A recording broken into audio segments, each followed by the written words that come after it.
It's a story of a poacher who's a father who lives on his own, and it's the story of his strange son is dumped on his doorstep, and it's the story of how they get together and how they get on over the course of one long winter. It's a story about a father and a son who are estranged. They don't know each other. They got separated by life. We don't really know much more than that.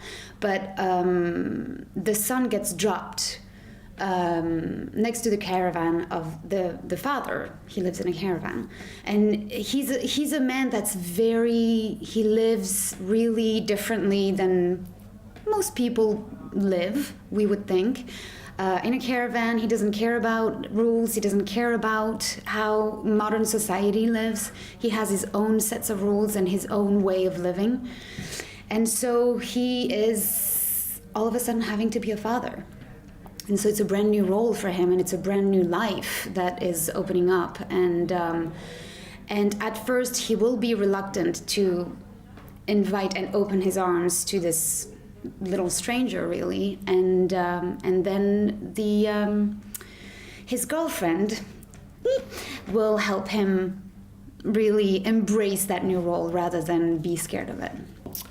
So I played Julian, the son, he's a 15-year-old kid, and he's quite kind of reserved, and he's kind of doesn't really talk to people. He's unhappy.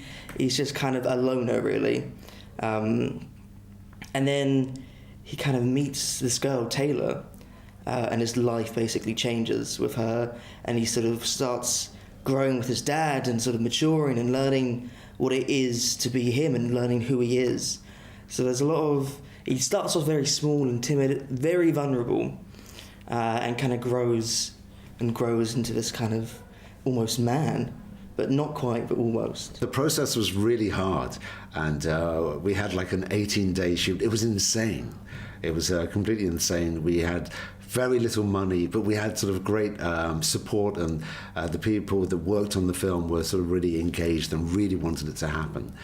I think they see humans trying to be humans and trying to connect, and despite our differences, despite the hardship of life, they see an extreme connection between two human beings, a father and a son, who are learning to be a son and a father to each other, which is really, really beautiful. And you see how the relationship is really evolving throughout the film. It's quite lovely.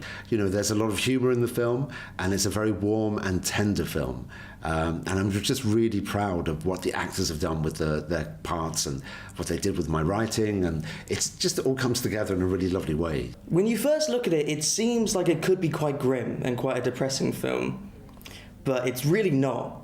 The first 5 minutes they're quite sad, but it gets nice. It's kind of, as the film develops, it's like real life. There are ups and downs, you know, there are bad moments, there are great moments, but it's just a nice, heartwarming film, sort of coming-of-age film that you don't go away kind of going, you don't need 20 minutes afterwards to recover. It's kind of a nice film that you can enjoy watching and probably cry. I do, yeah.